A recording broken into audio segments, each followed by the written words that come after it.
Всем привет! Меня зовут Наталья, добро пожаловать на мой канал. В рамках фэшн-марафона на неделе моды в Париже состоялась презентация коллекции «Осень-зима» 2023-2024 от модного дома Louis Vuitton. Нас уже вряд ли удивит тот факт, что для своих показов креативный директор женской линии бренда выбирает только лучшие парижские локации, стараясь продемонстрировать явную силу самой прибыльной люксовой марки Франции. На этот раз шоу решено было организовать в одном из любимых мест Николя Жескьера, а именно в музее Орсе. Перед началом шоу, с размахом прошедшего в золоченых залах исторического здания, образовалась огромная сутолока. Какая-то беспорядочная толкотня из сотен поклонников, что оказалось очень даже символично. Ведь ранее, около 40 лет назад, здесь располагался железнодорожный вокзал, а нынче одно из крупнейших в мире собраний европейской живописи и скульптуры XIX века. Оформление пространства гости показа посчитали довольно выигрышным для позирования перед фотографами.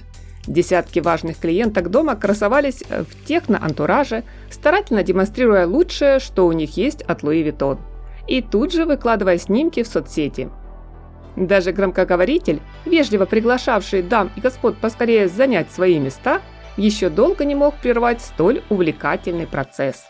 Но, наконец-то, шоу-программе был дан старт, и на подиуме в виде каменной мостовой появились модели. Они выглядели так, будто чем-то озабочены и целеустремленно спешат куда-то по своим делам, в неизвестном нам направлении. К такому восприятию модного действа зрителей подтолкнуло необычное звуковое сопровождение, когда из динамиков помимо музыкальных аккордов можно было услышать гудки автомобилей, вой полицейских сирен, лай собак, стук каблуков и прочие звуки, погружающие собравшуюся на показе публику в колоритную атмосферу улиц Парижа. Что такое французский стиль? Таковым стал главный вопрос, на который попытался ответить Николя Жескьер в своей новой коллекции. Со слов кутюрье, это необъяснимый магнетизм. Он интригует весь мир. Это настоящий парадокс, сочетание изысканности и простоты. Французский стиль – это искусная обманка, а французский код не поддается расшифровке. Однако дизайнер постарался переосмыслить образ француженки, ведь он больше не ассоциируется с беретом и тельняшкой. Так какой же она стала, главная героиня парижского подиума? Сегодня модельер пошел на кардинальные изменения, расставшись с высокотехнологичными спортивными экспериментами, которых было очень много на прежних показах. Он отдает предпочтение натуральным тканям, пусть и препарируя их по-прежнему в дерзком и динамичном крое. Искренний восторг у модниц вызвали платья паутины. Что-то подобное мы раньше точно не видели. А также декольтированные наряды из шерсти букле, зауженные в талии и намеренно чуть отходящие от силуэта. Не менее хороши коктейльные платья в меловую полоску или костюмную клетку, которые расширялись к низу идеальным квадратом. Непомерно объемные брюки-баллоны сменяли на модном показе варианты более классического ровного кроя, правда с разрезами в области коленок.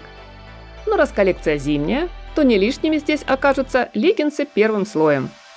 Знакомый всем бомбер преобразуется то в уютную меховую куртку, то в элегантное пальто-кокон. Особая фишка – трехцветные сапоги и ботильоны, словно на ногах у моделей черные туфли-лодочки в дуэте с гольфами или носочками. Ну какая же француженка без шарфа? Конечно, дизайнер не забыл включить в гардероб на холодный сезон этот знаковый аксессуар, которым бережно укутал шеи моделей, закрепив ярким украшением брошью. Кроме отменно скроенной одежды и стильной обуви, в линейке представлена интересная подборка сумок. Среди самых необычных хотелось бы отметить мини-версию особняка на Вандомской площади, а также сумки в форме сундука, саквояжа для путешествий и стеганые варианты в карамельных оттенках, либо в традиционных цветах французского флага. Странным и непонятным дополнением некоторых образов я назову светящуюся белую маску-очки. Этот футуристический элемент дизайнер лихо сочетает с более повседневными нарядами. Не знаю, насколько популярным станет подобный аксессуар. Куда большего внимания, на мой взгляд, заслуживает сегодня изящный длинный ремешок. вроде бы ничего особенного. Но стоит повязать его поверх одежды, и он мгновенно преображает платье, лаконичное пальто, жакет, да и все, что захотите. К слову, француженки очень любят этот трюк, так что берем на заметку. После завершения шоу многие модные критики назвали представленную осенне-зимнюю коллекцию Louis Vuitton одной из лучших творческих работ ведущего дизайнера бренда за последние 5 лет. Насколько ваши впечатления, друзья, совпали с мнением экспертов, мы, надеюсь, узнаем из ваших комментариев. Приятного просмотра, всем совершенства и красоты, хорошего продуктивного дня и яркого солнечного настроения!